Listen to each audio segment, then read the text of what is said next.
Hello everyone, आज की कहानी है असहनीय दर्द। अरे बेटा, तुम कब आए और इतने उदास क्यों बैठे हो? आज तो तुम्हारी परीक्षा का परिणाम आना था ना। क्या हुआ, कितने अंक आए?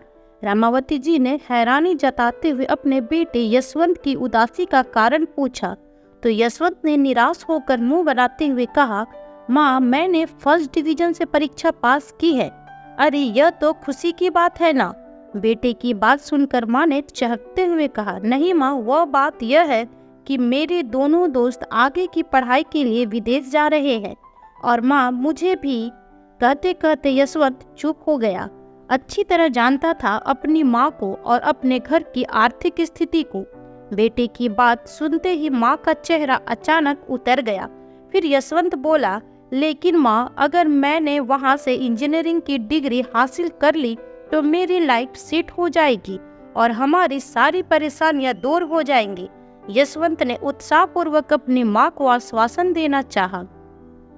बेटे के विदेश जाने की इच्छा जानकर रामावती जी स्तब्ध रह गई। उनके आश्चर्य का ठिकाना न रहा। पास में बैठी यशवंत की बड़ी बहन काव्या भी उसकी बात सुनकर हैरान थी। अब अपनी मां को परेशान देखकर कड़क स्वर में बोली, लेकिन यह विदेश में पढ़ाई करने की बात तूने सोची भी कैसे भाई? यहाँ इतने अच्छे कॉलेज हैं, पढ़ाई तो तू यहाँ रहकर भी कर सकता है। और फिर तुझे तो पता है ना, माँ पापा हमारी पढ़ाई का खर्च कितनी मुश्किल से उठा रहे हैं। बेटा, तुम्हारी पढ़ाई लिखाई के खर्च के कारण यह मकान पहले ही गिरवी पड़ा है। हमें तो यह भी आस नहीं है कि इस मकान को हम कभी छुड़ा भी पाएंगे। तेरे पापा की आटे की चक्की की व्यवसाय से तो केवल हमारा रोजाना का खर्च निकलता है, और फिर विदेश जाने का खर्च उठाने का तो हम सोच भी नहीं सकते। वहाँ की पढ़ाई पर तो और भी अधिक खर्च आएगा। घर की हालात से अवगत कराते हुए माँ ने कहा। तो यशवंत बोला, माँ, आप समझ नहीं रही है क्या? मैं कहना चाहता हूँ, इस समय लिया गया एक सही फैसला मेरी आने वाली जिंदगी को आसमान की ऊंचाइयों तक ले जा सकता है। वहाँ से पढ़ाई करने के बाद सफलता मेरे कदम चूमेगी। हम सबकी जिंदगी बदल जाएगी माँ, और फिर मैं अकेले थोड़ी न जाऊंगा, मेरे दोस्त भी तो हैं। जब उनके माता पिता को उन्हें विदेश भेजने में कोई हर्ज नहीं तो आपको क्या परेशानी है? पर बेटा, तेरी बहन की पढ़ाई का खर्चा है, थोड़ा समझने की तो कोशिश कर। माँ, आप तो बस खर्चे की रट लगाए रहती है। एक बार मेरी बात मानकर तो देखिए। अरे मैं जुआ खेलने नहीं जा रहा हूँ, बस अपनी पढ़ाई के लिए पैसे खर्च करने के लिए कह रहा हूँ। जब मैं कमाने लगूंगा तो आप लोगों के सारे कर्ज उतार दूंगा। क्या बातें चल रही हैं माँ बेटे में? अरे आप आ गए, थक गए होंगे ना, मैं आपके लिए पानी लेकर आती हूँ। पारसमणि जी के घर में आते ही अचानक सन्नाटा पसर गया। पानी देते हुए रामावती जी बोली, आप ही समझाइए अपने बेटे को। इसके साथ अब और बहस करना मेरे बस की बात नहीं है। पापा, अगर मैं अपनी जिंदगी में कुछ करना चाहता हूँ, इस मध्यम वर्गीय स्तर से ऊपर उठना चाहता हूँ, तो इसमें हर्जी क्या है? मैं आप लोगों की तरह अपनी खुशियों को और मार कर जीना नहीं चाहता। मेरी भी कुछ इच्छाएं हैं जिन्हें मैं पूरा करना चाहता हूँ। अपनी जिंदगी संवारने के साथ साथ मेरी यह भी इच्छा है कि आप लोग भी आराम और सुख से अपना जीवन व्यतीत करो। यशवंत ने कहा। तो पारसमणि जी प्रश्नवाचक निगाह से उसकी ओर देखते हुए बोले, बेटा, तो किसने मना किया है? लेकिन साफ साफ बताओ, क्या कहना चाहते हो? तभी रामावती जी ने शिकायती लहजे में कहा, विदेश में पढ़ाई करने की जिद किए बैठा है आपका लाडला। मैं पूछती हूँ, आखिर इतना पैसा कहाँ से आएगा? पारसमणि जी को यह बात सुनकर कुछ हैरानी हुई, लेकिन फिर बात संभालने की कोशिश करते हुए बोले, रमा, हमारा बेटा बड़ा हो रहा है, हर बात पे डांटना ठीक नहीं। तुम जाओ, मेरे लिए चाय बनाओ, मैं इसे समझाता हूँ। बेटा, तुम्हें पता है हमारी वित्तीय स्थिति कुछ ठीक नहीं है। अपने पुरखों का यह घर गिरवी रखकर तुम दोनों बच्चों को अच्छे स्कूल में पढ़ाया लिखाया है। हमने सोचा था फिर कमा लेंगे और घर छुड़ा लेंगे, लेकिन वह दिन आज तक नहीं आया। सुबह से लेकर रात तक मैं अपने आटे की चक्की संभालता हूँ। सारा दिन मेरे कपड़े आटे से सने रहते हैं, लेकिन मैंने आज तक तुम्हें अपनी पढ़ाई छोड़कर मेरे काम में मदद करने को नहीं कहा, ताकि पढ़ाई से तुम्हारा ध्यान न भटके। लेकिन इसका मतलब यह तो नहीं कि तुम जो चाहे फरमाइश करो और हम पूरी करते जाए। और फिर 4-5 साल के बाद तुम्हारी बहन की भी तो शादी करनी है, तो मैंने कब मना किया? पापा, बस मेरी एक इच्छा पूरी कर दीजिए। मैं आपको यकीन दिलाता हूँ कि अपनी नौकरी लगते ही मैं आपको पैसे भेजना शुरू कर दूंगा और उससे आपका सारा कर्जा भी उतार दूंगा, और आप काव्या की भी शादी धूमधाम से कीजिएगा। श्रीमती जी, मुझे आज अपने बेटे की बात जायज लग रही है। अगर वह अपनी और हमारी जिंदगी संवारना चाहता है तो इसमें हमें कोई ऐतराज नहीं होना चाहिए। मेज परहेज रखती हुई रमावती जी से पारसमणि जी ने कहा, लेकिन उसे विदेश भेजने का और वहाँ पढ़ाई करवाने का जो खर्च आएगा वह हम सब कैसे भरेंगे? ये सोचा है आपने? रमा जी ने चिंता जताई तो पारस जी बोले, उसका भी इंतजाम हो जाएगा। पति की बात सुनते ही रमा जी सोच में डूब गई। अपने पति की फिक्र और बेटे की जिद उन्हें अंदर ही अंदर खाए जा रही थी। सारा पैसा बेटे पर ही लगा देंगे तो बेटी का क्या होगा? एक तो पहले ही कर्ज में डूबे हुए हैं, ऊपर से एक और मुसीबत। रमा जी के बार बार मना करने पर भी आखिरकार पारसमणि जी ने यशवंत को स्वीकृति दे ही दी। आई लव यू पापा कहकर यशवंत अपने पिता के गले लग गया और दौड़ते हुए अपने दोस्तों को मिलने निकल पड़ा। उसने विदेश में पढ़ाई करने के लिए कॉलेज का फॉर्म भी भर दिया, यह सोचते हुए कि यदि पापा ने कहा है तो पैसे का इंतजाम भी कर ही देंगे। रात का खाना खाकर जब रमा जी बिस्तर पर गई तो देखा पारस जी करवट ले रहे थे, मगर नींद उनकी आंखों से कोसों दूर थी। आप अभी तक नहीं सोए? जानती हूँ आप दिखाते नहीं हैं, लेकिन चिंता तो आपको हो रही है कि किस तरह पैसों का इंतजाम किया जाएगा। अरे रमा, चिंता वाली कोई बात नहीं है। मैंने सोच लिया है, मैं अपनी आटे की चक्की गिरवी रख दूंगा। उससे इतना पैसा तो आ ही जाएगा कि यशवंत को विदेश भेजा जा सके और कॉलेज में दाखिला करवा सके। यह सब सुनकर रमा जी की आंखें भर आई। लेकिन जी, हमारा घर इस चक्की के कारण ही चल रहा है। अरे तुम यूं ही फिक्र कर रही हो, मैंने सब हिसाब लगा लिया है रमा। जब यशवंत की पढ़ाई पूरी हो जाएगी तो पता है वो कितना कमाने लग जाएगा। इतना पैसा घर में आएगा कि आज तक का सब कर्ज उतर जाएगा। हमारा घर भी छुड़ा लेंगे और चक्की भी। अपनी जिंदगी तो जैसे तैसे कट गई, लेकिन अपने बेटे का करियर बन जाए और दोनों बच्चों की जिंदगी संवर जाए तो मेरी जिंदगी का मकसद पूरा हो जाएगा। उसके बाद मौत भी आ जाए तो कोई गम नहीं। सुनते ही उनकी पत्नी का दिल भर आया और रौंदे गले से कहने लगी, यह आप क्या कह रहे हैं? मुझे तो केवल आपका ही सहारा है। आप है तो मेरा चेहरा दमकता है। कहते हुए रमा जी की आंखें भर आई। ठीक है, आपकी जो इच्छा वह कीजिए, मैं आपको मना नहीं करूंगी, लेकिन आगे से ऐसी बातें जुबान पर लाए तो मुझसे बुरा कोई नहीं होगा। पारसमणि जी ने अपनी पत्नी को तो जैसे तैसे समझा बुझाकर चुप करा दिया, लेकिन चिंता तो उन्हें भी अंदर ही अंदर खाई जा रही थी कि यह सब कुछ होगा कैसे। कितने अरमानों से बाबूजी ने ये चक्की खोल कर दी थी। मुझे अपने पिताजी का दिया हुआ घर तो हम आज तक नहीं छुड़ा पाए।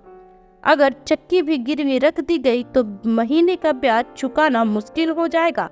सोच सोच कर पारसमणि जी को भी अंदर ही अंदर घुटन महसूस होने लगी। सारी रात सोचते हुए निकल गई। अगले दिन सुबह जब रमा जी रसोई में काम कर रही थी तो पारस जी बोले, अरे रमा, चक्की के पेपर तो देना। रमा जी का दिल बैठा जा रहा था, फिर भी उन्होंने जैसे तैसे कागजात निकालकर अपनी के हाथ में थमा दिए। रमा, मैं पहले बैंक जा रहा हूँ, लोन के लिए अप्लाई करना है, उसके बाद डॉक्टर को दिखाने जाना है, तो थोड़ा समय लग जाएगा। रमा जी घबरा गई। क्या हो गया जी आपको? अरे कोई गंभीर बात नहीं है, कल से हल्की सी घुटन महसूस हो रही है, सोचा डॉक्टर को दिखा दूं एक बार, आने में देर हो जाए तो चिंता मत करना। कहते हुए पारस जी निकल गए।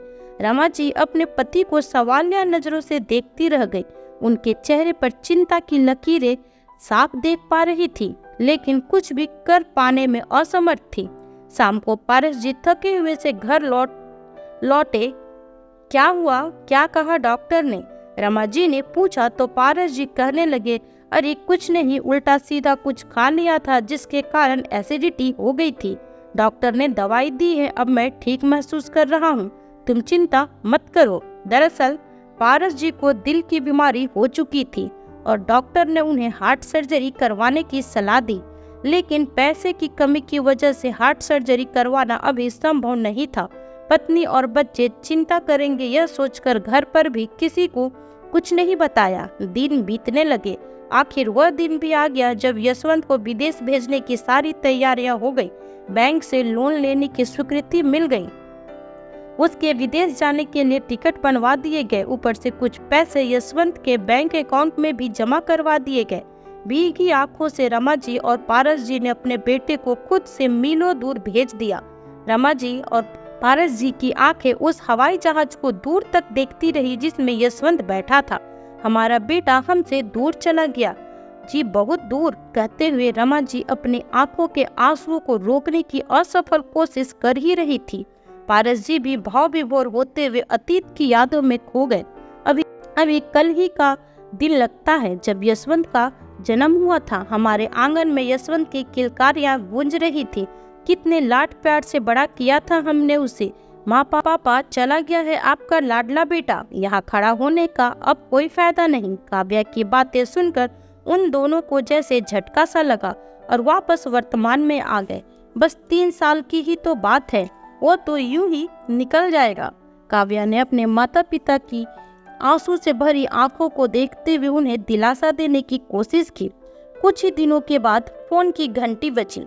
अरे भाग्यवान, यशवंत का फोन आया है, बात करो अपने लाडले से। इतना सुनते ही रमा जी के दिल में खुशी की लहर दौड़ आई और फोन कान पर लगाते हुए बोली, तू ठीक तो है ना? खाना तो ठीक से खाता है ना? अपनी तबीयत का ख्याल रखना, वहाँ हम लोग नहीं है तेरा ध्यान रखने के लिए। कहते कहते रमा जी अचानक रोने लगी। रमा तुम भी ना? कहते हुए पारस जी ने फोन ले लिया। देखते ही देखते कुछ साल निकल गए। यशवंत का फोन आना अब कुछ कम हो गया था। आजकल तो वो फोन ही नहीं करता है, कुछ बताता भी नहीं वहाँ सब कैसा चल रहा है। रमा जी चिंता भरे स्वर में बोली रही थी कि उसी समय यशवंत का फोन आ गया। हाँ, मुझे नौकरी मिल गई है, बहुत बड़ी कंपनी है और पैकेज भी बहुत अच्छी दे रही है। कुछ ही महीनों में हमारी सारी परेशानियां दूर हो जाएगी। यह सुनकर रमा जी और पारस जी की खुशी का ठिकाना न रहा। पारस जी तो पूरे मोहल्ले में मिठाई बांटने के लिए वहां से चले गए, लेकिन मन ही मन माँ को अपने बेटे से दूरी बर्दाश्त नहीं हो पा रही थी। फिर भरे गले से बोली, बेटा पढ़ाई तो तेरी हो गई है, तो फिर अब यहीं आकर नौकरी करना। अब तो तुझे यहाँ भी नौकरी मिल जाएगी, लेकिन वहाँ जो तनख्वाह मुझे यहाँ मिल रही है वो अपने देश में नहीं मिलेगी। मुझे कुछ समय यहीं रहकर नौकरी करनी पड़ेगी। चलो कुछ उम्मीद तो जगी कि अब हमारा मकान और चक्की सब कट से छूट जाएगा। रमा ने राहत भरी सांस लेते हुए फोन रख दिया। उसके बाद कुछ महीने बीत गए और पारस जी की तबीयत भी थोड़ी बिगड़ती जा रही थी।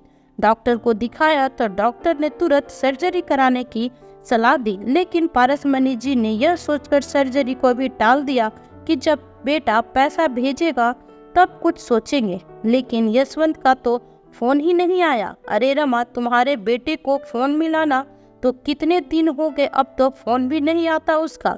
जी थोड़ी देर पहले ही लगाया था पर उठाया नहीं उसने, अपने काम में व्यस्त होगा शायद। रमा जी जानती थी कि बैंक की किस्त चुकाने का समय नजदीक आ रहा है और पैसा बिल्कुल खत्म हो चुका है, इसलिए चिंता की गहराई हुई लकीरों को साफ साफ देख पा रही थी अपने पति के चेहरे पर। अजी मैं यह कह रही थी कि मेरे कुछ गहने पड़े हैं, अब पुराने डिजाइन के हो चुके हैं, मैं उन्हें नहीं पहनती हूँ और मुझे कुछ खास पसंद भी नहीं है। आप ऐसा कीजिए, उन्हें बेच दीजिए। वैसे भी यशवंत की नौकरी तो लग ही गई है, उसकी शादी पर नए गहने बनवा लूंगी। जी का दिल तो पहले ही बैठा जा रहा था, अब रमा जी के इस प्रस्ताव से उन्हें और बेचैनी में डाल दिया। अवाक रहकर वो अपनी पत्नी को देखते ही रह गए। उनके पास भी कोई और चारा नहीं था। सारी जमा पूंजी भी खर्च हो गई थी और यशवंत, जिसके कारण यह नौबत आ चुकी थी, उसने अपने माता पिता को एक भी पैसा नहीं भेजा था। दिल पर पत्थर रखकर उन्हें अपने पत्नी के गहने बेचने पड़े और जैसे तैसे किस्तों का इंतजाम किया। उनकी बेटी काव्या अपने माता पिता को इस हालत में नहीं देख पा रही थी। पढ़ाई करते हुए उसने अपने लिए नौकरी ढूंढनी शुरू कर दी ताकि अपने माँ बाप के बुढ़ापे की लाठी बन सके।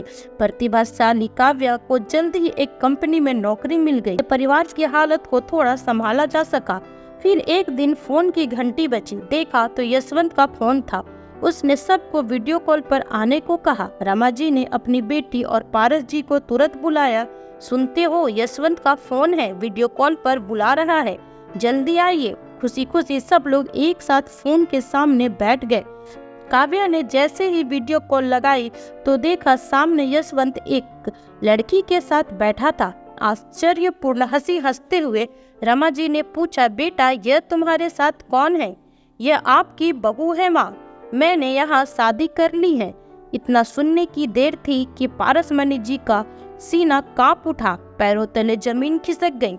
रमा जी चक्कर खाकर गिरने ही वाली थी कि जैसे तैसे खुद को संभालते हुए बोली, शादी? ऐसे कैसे शादी कर ली? हमें बताया तक नहीं। कितने सपने, कितने अरमान थे तेरी शादी को लेकर। हमारे किसी अच्छे खानदान की संस्कारी लड़की देखकर धूमधाम से तेरी शादी करेंगे। एक झटके में पानी फेर दिया सारे अरमानों पर। कहते कहते रमा जी की आंखें भर आई और गला रुआसी हो गया। माँ, आप भी क्या बात करती हैं? मैं अब आपके पास वापस नहीं आ पाऊंगा, इसलिए यही घर खरीद कर मैंने शादी कर ली है। पारस जी के दिल को जैसे जोर का झटका लगा। अपनी दवाई खाने के लिए वे कमरे में चले गए। बेटे का जवाब सुनते ही रमावती जी के आंसू बह निकले। काव्या ने उन्हें जैसे तैसे संभाला और कमरे में लेकर आई। सामने देखा तो पारस जी हैरानी से उन्हें ही देख रहे थे। अपने पति का हाल देख देख कर रमा जी चिंता के मारे घुली जा रही थी। फिर उन्हें हौसला देते हुए बोली, आप परेशान मत होइए, बस अपनी तबीयत का ख्याल रखिए।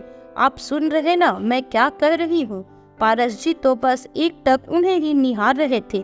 रमा जी बार बार आग्रह करती हुई जैसे ही उनके हाथ को पकड़ने लगी, लेकिन उनका हाथ ठंडा पड़ा हुआ था। उन्होंने तुरंत अपनी बेटी काव्या को आवाज दी। काव्या जैसे ही कमरे में आई, उसने देखा उसके पिता का पूरा शरीर ठंडा पड़ा था। रमा जी और काव्या तुरंत ही पारस जी को अस्पताल ले गए। डॉक्टर ने कहा, इनको दिल का दौरा पड़ा है, तुरंत ऑपरेशन करना होगा। मैंने इन्हें पहले ही बता दिया था कि इनको दिल की बीमारी हो चुकी है, समय रहते सर्जरी करा ले, लेकिन अब और देरी की गई तो इन्हें बचाया नहीं जा सकता है। ये सुनते ही रमा जी और काव्या के पैरों तले जमीन खिसक गई। फिर भी किसी तरह अपने आप को दोनों ने संभाला। तभी डॉक्टर ने कहा, आप पैसे जमा करवा दीजिए ताकि हम जल्द से जल्द सर्जरी शुरू कर सके। तभी रमा जी ने डॉक्टर से पूछा, कितने पैसे लगेंगे? डॉक्टर ने बताया, पूरे 3 लाख। अब इतने पैसों का इंतजाम कैसे करें, सोचकर रमा जी बेसुध हो गई। तभी काव्या ने डॉक्टर से कहा, सर आप सर्जरी शुरू कीजिए, मैं पैसों का इंतजाम करती हूँ। यह हॉस्पिटल के रूल के खिलाफ है। ऐसा कहकर डॉक्टर ने मना कर दिया। अब बेचारी काव्या क्या करती? उसने तुरंत ही अपने भाई यशवंत को फोन लगाया, लेकिन यशवंत ने फोन नहीं उठाया। अपने सारे रिश्तेदारों को फोन मिलाया, दोस्तों से मदद मांगी, पर कहीं से कोई उम्मीद नहीं मिली। तभी पारस जी के पास बैठी रमा जी ने जैसे ही उनका हाथ पकड़ा तो उसमें जान ही नहीं थी। रमा जी को अचानक एहसास हुआ कि उनके प्राण पखेरु उड़ चुके हैं। रमा जी और काव्या पर तो जैसे आसमान टूट पड़ा। उनके दुख का कोई ठिकाना ही नहीं रहा। बेटा तो पहले ही छोड़कर जा चुका था, अब आप भी, कहते हुए रमा जी बेबस होकर फूट फूट कर रोने लगी। उधर पिता के निधन की खबर सुनकर यशवंत अगले दिन फ्लाइट लेकर अपने घर वापस आ गया और आकर देखा कि पिता को मुखाग्नि उसकी बहन काव्या के द्वारा दी जा चुकी थी। यह सब देखकर यशवंत अपने घुटनों पर बैठ गया। अब उसे अपनी भूल का एहसास हो रहा था। भाई, पापा तेरा इंतजार करते करते चल गए और देख जरा माँ के तरफ, कैसी बेजान पड़ी हुई है, पर तू तो ऐसा पत्थर दिल निकला कि कहते हुए काव्या की रुलाई फूट पड़ी। माँ कहाँ है? यशवंत ने पूछा तो देखा एक कोने में निढाल सी पड़ी थी बेचारी। देखते ही माँ से गले मिलने के लिए दौड़ा, लेकिन यह क्या, माँ भी पापा के गम में बेजान थी। वह भी इस दुनिया को छोड़कर जा चुकी थी। यशवंत फूट फूट कर रोने लगा। आज यशवंत को अपने किए पर पछतावा हो रहा था, लेकिन बहुत देर हो चुकी थी। माता पिता अपने बच्चों के लिए क्या कुछ नहीं करते, उनकी हर जिद के लिए अपना सब कुछ लुटा देते हैं, अपनी सारी खुशियाँ उन पर कुर्बान कर देते हैं। लेकिन वही बच्चे बड़े होकर जब अपने पैरों पर खड़े हो जाते हैं तो अपनी जिम्मेदारियों से भागने लगते हैं। क्यों भूल जाते हैं यह बात कि माता पिता के चरणों में ही स्वर्ग है। तो दोस्तों, कैसी लगी आपको आज की ये कहानी? कमेंट करके जरूर बताइएगा। साथ ही लाइक और सब्सक्राइब करना ना भूलें। फिर मिलती हूँ आपसे न्यू वीडियो में नई कहानी के साथ। तब तक अपना ख्याल रखें और स्वस्थ रहें। Bye bye.